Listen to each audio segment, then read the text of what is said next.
ఆదాలను గెలిపిద్దాం, 1000 కోట్ల అభివృద్ధి సాధిద్దాం. ఆదాల హిమబిందు ఏడాదిలో 150 కోట్లతో అభివృద్ధి చేశాడని స్థానిక ప్రజలు చెప్పడం సంతోషం. ఆదాల హిమబిందు 21వ డివిజన్లో ఇంటింటా ఎన్నికల ప్రచారం, చిరునవ్వుతో పలకరింపు, ఆప్యాయతతో ఆదరణ, ప్రతి గడపలో ఓటర్ను కలుసుకుంటున్న ఆదాల హిమబిందు. ఎమ్మెల్యేగా ఆదాల గారిని, ఎంపీగా విజయసాయిరెడ్డిని గెలిపించాలని విజ్ఞప్తి. నియోజకవర్గం ఇన్ఛార్జిగా బాధ్యతలు చేపట్టిన ఏడాది కాలంలో 150 కోట్లకు పైబడి నిధులు తీసుకొచ్చి అభివృద్ధి పనులు చేసిన నెల్లూరు వైసీపీ ఎమ్మెల్యే అభ్యర్థి ఆదాల ప్రభాకర్ రెడ్డిని రానున్న ఎన్నికల్లో ప్రజలందరూ సమిష్టిగా గెలిపించుకుంటే వచ్చే 5 సంవత్సరాల్లో నెల్లూరు రూరల్ నియోజకవర్గంలో 1000 కోట్ల రూపాయల నిధులతో అభివృద్ధి చేయడం జరుగుతుందని రూరల్ వైసీపీ ఎమ్మెల్యే అభ్యర్థి ఆదాల ప్రభాకర్ రెడ్డి కుమార్తె ఆదాల హిమబిందు నెల్లూరు ప్రజలను కోరారు.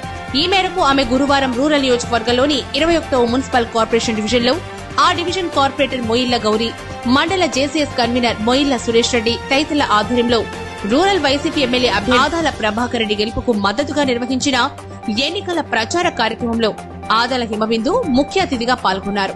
అభివృద్ధికి చిరునామాగా మారిన నాన్నగారిని, శరవేగంతో అభివృద్ధి చెందుతున్న నెల్లూరు రూరల్ ప్రాంతానికి ఎమ్మెల్యేగా గెలిపించుకుంటే ఈ ప్రాంతం అటు పారిశ్రామికంగానూ డెవలప్మెంట్ పరంగానూ మరింత ఎక్కువ స్థాయిలో అభివృద్ధిలో అడుగులు ముందుకు వేసేందుకు అవకాశం ఉందని ఆ దిశగా నెల్లూరు రూరల్ ప్రజలు విజ్ఞతతో ఆలోచించి వచ్చే ఎన్నికల్లో నెల్లూరు రూరల్ నియోజకవర్గం నుండి పోటీ చేస్తున్న ఆదాల ప్రభాకర్ రెడ్డిని, నెల్లూరు పార్లమెంట్ ఎంపీ అభ్యర్థిగా పోటీ చేస్తున్న విజయసాయిరెడ్డిని ఫ్యాను గుర్తుపై ఓట్లు వేసి భారీ మెజార్టీతో గెలిపించాలని ఇంటింట ఎన్నికల ప్రచార కార్యక్రమంలో ప్రతి గడపలో ఓటర్లకు ఆదాల హిమబిందు క్షుణ్ణంగా వివరిస్తున్నారు. అందరికీ నమస్కారం. ఈ రోజు ప్రచారంలో భాగంగా 21వ డివిజన్లో కార్పొరేటర్ గౌరీ గారితో మరియు సురేష్ గారితో ప్రచారం జరిగింది. నాన్నగారు గత సంవత్సరంలో ఈ రూరల్ కి ఇన్ఛార్జ్ గా నియమించబడ్డారు. అప్పటి నుంచి 150 కోట్లకు పైగా అభివృద్ధి కార్యక్రమం చేపట్టారు. నాన్నగారిని మనం ఈ రూరల్ నియోజకవర్గంలో ఎమ్మెల్యేగా గెలిపించుకుంటే తప్పకుండా రానున్న 5 సంవత్సరాల్లో 1000 కోట్లకి పైగా అభివృద్ధి చేస్తారని గట్టిగా చెప్పారు. సో మనం అందరం ఆదాల ప్రభాకర్ రెడ్డి గారిని ఎమ్మెల్యేగా, విజయసాయి రెడ్డి గారిని ఎంపీగా, మన జగన్ అన్నని సీఎంగా గెలిపించుకుందామని కోరుకుంటూ సెలవు తీసుకుంటున్నాం. ఈరోజు వైఎస్ఆర్సీపీ ఎంపీ అభ్యర్థిగా విజయసాయి రెడ్డి అన్న గారి కోసం, అలాగే రూరల్ ఎమ్మెల్యే అభ్యర్థిగా ఆదాల ప్రభాకర్ అన్న గారి కోసం ఈరోజు ఎన్నికల ప్రచారం చేయడం జరిగింది.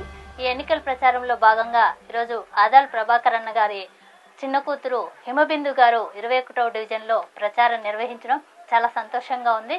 తనతో పాటు మేము కూడా ఈ కార్యక్రమంలో నాయకులు, కార్యకర్తలు పెద్ద ఎత్తున ప్రచార కార్యక్రమంలో పాల్గొనడం జరిగింది. ఈరోజు గతంలో ప్రభాకర్ అన్నను మేమందరం చూసినప్పుడు ఎంత సౌమ్యంగా ప్రజలతో ఏ విధంగా మమేకం అవుతున్నారో ఈరోజు హిమబిందు గారు కూడా ప్రతి ఒక్కరితో కూడా అదే విధంగా మమేకం అవుతూ తండ్రికి తగ్గ కూతురుగా ఈరోజు ప్రచారం చేస్తూ ఉంటే చాలా సంతోషంగా ఉంది.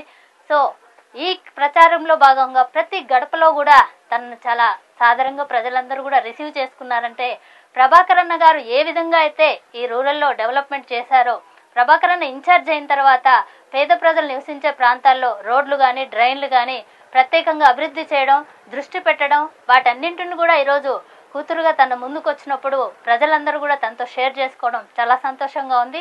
దీన్ని బట్టి ప్రతి గడపలో కూడా వైఎస్ఆర్సీపీ అభిమానం క్లియర్ కట్ గా కనిపిస్తుంది. రాబోయే ఎలక్షన్స్ లో ఆదాల ప్రభాకర్ అన్న భారీ మెజార్టీతో గెలుపొందుతున్నారు అనే దానికి సంకేతం ఈరోజు హిమబిందు గారిని ఏ విధంగా అయితే ప్రజలు రిసీవ్ చేసుకున్నారో మనందరికి కూడా అర్థమవుతుంది. వాళ్ళ సంతోషం, ఆనందం, ప్రభాకర్ అన్న చేసిన మంచి పనులు, గతంలో శాసనసభ్యులుగా ఉన్నప్పుడు ప్రభాకర్ అన్న ఈ ప్రాంతానికి ఎంత అభివృద్ధి చేశారో వాళ్ళు నోటి ద్వారాగా ఈరోజు చెప్పడం జరిగింది. సో ఖచ్చితంగా 2024 ఎలక్షన్స్ లో జగన్మోహన్ రెడ్డి గారి ప్రభుత్వం మళ్లీ వస్తుంది. ప్రభాకర్ అన్న భారీ మెజార్టీతో గెలవబోతున్నారు. అలాగే ఎంపీగా విజయసాయి రెడ్డి కూడా ప్రజలందరూ కూడా ఆశీస్సులు అందిస్తున్నారని ఈ సందర్భంగా తెలియజేస్తారు.